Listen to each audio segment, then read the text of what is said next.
Bonjour, alors aujourd'hui on va faire un petit récap spécial sur la niche parlementaire auquel on a eu le droit, mon groupe LFI NUPES hier. Vous savez, la niche parlementaire, c'est ce jour, un seul dans l'année, où un groupe de l'opposition a le droit d'imposer l'ordre du jour à l'Assemblée nationale de 9 h à minuit. Alors quand je dis qu'il a le droit, bon, ça dépend ce que les macronistes font du règlement, puisque par exemple, on voulait avoir une proposition de loi pour annuler le report de la retraite à 64 ans.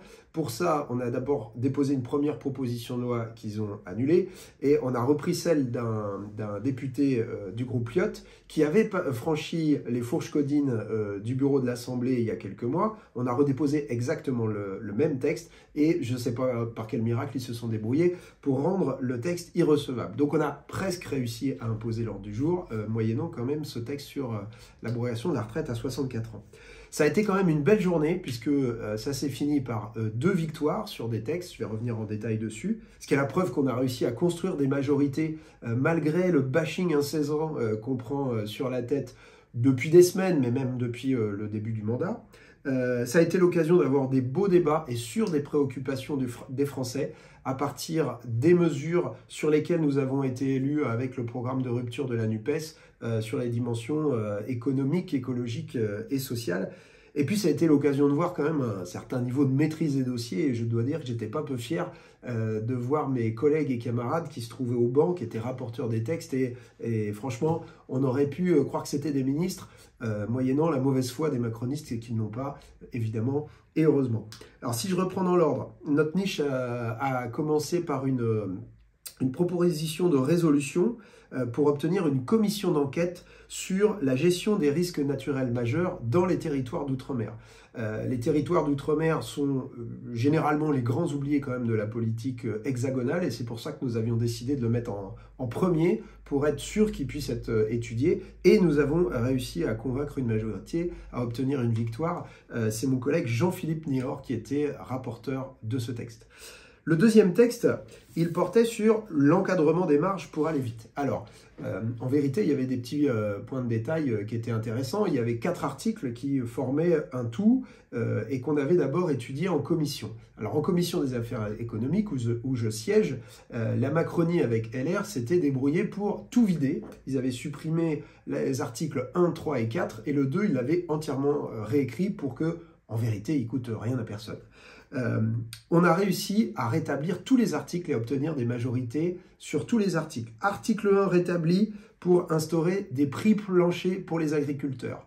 Article 2 rétabli dans sa version d'origine avec des moyens supplémentaires pour l'Office de la formation des prix et des marges pour qu'il y ait une transparence sur la formation de ces prix.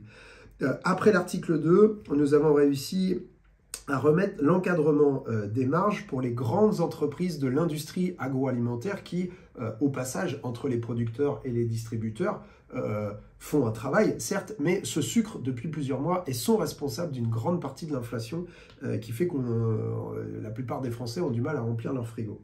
Article 3 rétabli sur l'encadrement des marges des raffineurs qui là aussi se gavent pour qu'on puisse faire nos pleins d'essence. Article 4 rétabli sur l'encadrement des marges de la grande distribution. Tout ceci a été obtenu avec des majorités dans l'hémicycle. Malheureusement, c'était sans compter la fourberie des macronistes qui nous ont fait une espèce de coup du rideau où au moment où il a fallu voter sur l'intégralité du texte, le vote final, eh bien, on réussit à combler un peu leur rang qui était clairsemé et à nous doubler de 5 voix. Alors 5 voix qui manquaient aussi, quand même il faut le dire, sur les rangs des autres groupes de la NUPES, sans quoi on aurait peut-être réussi à obtenir une majorité, à faire passer ce texte en première lecture, hein. Après évidemment il aurait poursuivi son parcours législatif, comme on dit, notamment en allant au Sénat. Mais bref, il a manqué 5 voix. C'est vraiment la victoire des amis du CAC 40. Hein. Je vous ai décrit le contenu des articles. Donc voilà, la bourgeoisie qui siège à l'Assemblée nationale n'a pas voulu se mettre en porte-à-faux avec leurs amis qui détiennent la grande distribution, les grandes entreprises de l'agroalimentaire. Et donc, ils ont fini par gagner. Il faut dire qu'au passage, ils sont passés par une technique d'obstruction, ce qui ne se fait pas du tout normalement un jour de niche. Je vous ai dit, on a un jour par an où on peut imposer l'ordre du jour. Normalement, les autres groupes ne font pas d'obstruction. Ici, pendant la pause entre 13 h et 15 h, un député macroniste a déposé des dizaines d'amendements rédactionnels, c'est-à-dire en gros pour déplacer la place d'une virgule. Donc le matin, il n'avait pas de problème avec les accords de conjugaison dans le texte, et puis entre 13h et 15h, il s'est rendu compte que quand même, il fallait améliorer un petit peu la syntaxe. En fait, c'est juste une technique pour gagner du temps de parole pour rien dire, parce qu'en fait, ils n'avaient rien à dire à nos arguments, et ils ont réussi à nous battre. J'insiste un tout petit peu parce que sur l'aspect, comment dire, assez révoltant quand même de ce vote. Ça fait plusieurs semaines que dans ma circonscription, je suis invité par des associations de solidarité, les Restos du Cœur à Champs-sur-Marne, le Secours Populaire à Chelles, puis à Noisiel. Et en fait, ils insistent sur plusieurs choses. C'est d'abord qu'il y a une explosion du nombre de bénéficiaires, de gens qui osent franchir la porte de leur association pour dire eh ben, j'ai faim et j'y arrive plus.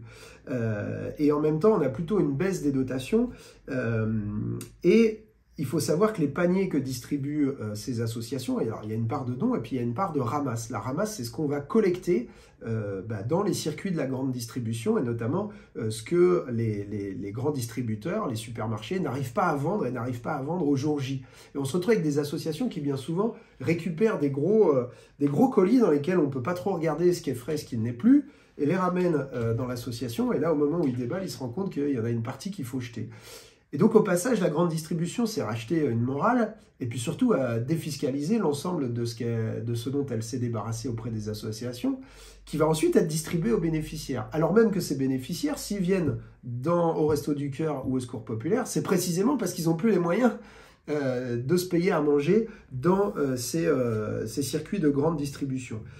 Et là, il faut se dire que les profits des actionnaires et l'allongement des files d'attente pour les soupes populaires, c'est pas deux événements concomitants, parallèles. C'est parce qu'il y en a qui se gavent d'un côté, qu'il y en a qui crèvent la dalle de l'autre. Et donc, ce qui s'est joué hier sur ce texte, c'est vraiment ça. L'enjeu, c'était pas de donner un point à la France insoumise.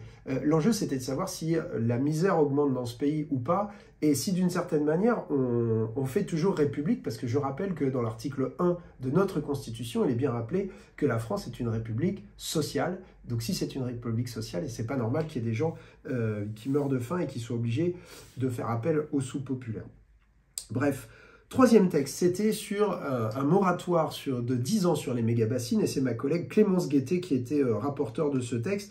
Bon, on n'avait pas de grandes illusions puisqu'on savait qu'en face de nous, on aurait l'arc réactionnaire du vieux monde qui veut maintenir l'agriculture intensive, qui va surtout se porter sur les céréales et sur le maïs, qui est très consommatrice d'eau, pour pouvoir ensuite alimenter le bétail en France, mais aussi pour exporter ce maïs pour alimenter le bétail à l'étranger, qui est un problème d'ailleurs, et ça c'est les rapports du GIEC qui le disent, en fait, il faut faire des efforts sur la consommation de viande parce qu'il y a du méthane qui est émis pendant l'élevage et parce que le méthane est un gaz à effet de serre extrêmement puissant. Et donc, le groupe Renaissance, enfin la Macronie en général, les trois groupes de la Macronie, plus LR, plus le RN, ont fait barrage et nous ont empêchés d'aller jusqu'au bout.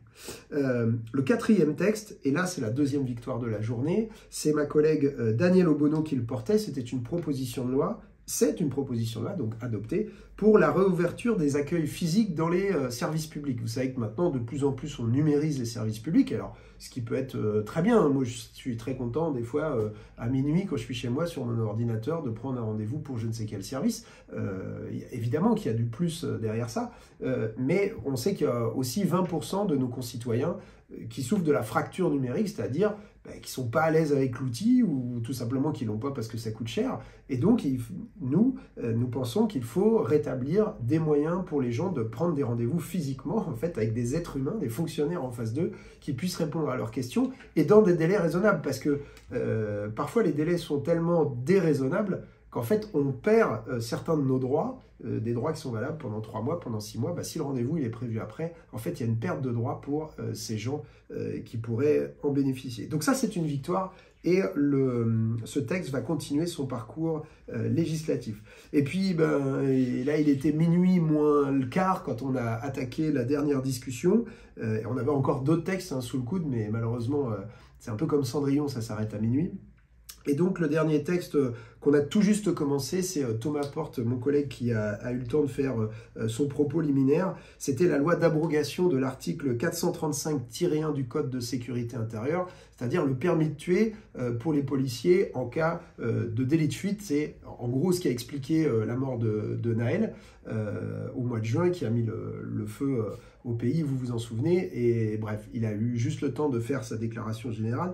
Et une ministre, je dis une ministre parce qu'en fait, Darmanin n'a pas trouvé nécessaire de se déplacer. Donc une ministre qui ne maîtrisait pas le sujet, en fait, qui lisait la fiche qu'on lui avait donnée. Elle avait fait d'ailleurs la même chose pour le texte précédent porté par Daniel Obono, voilà, qui était là un peu pour donner le change, on va dire. Mais voilà comment sont traités les députés d'opposition de la part du gouvernement.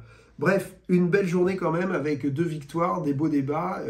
Vous pourrez les retrouver d'ailleurs sur les réseaux sociaux. Et puis, moi je pense que la prochaine, ce sera la bonne.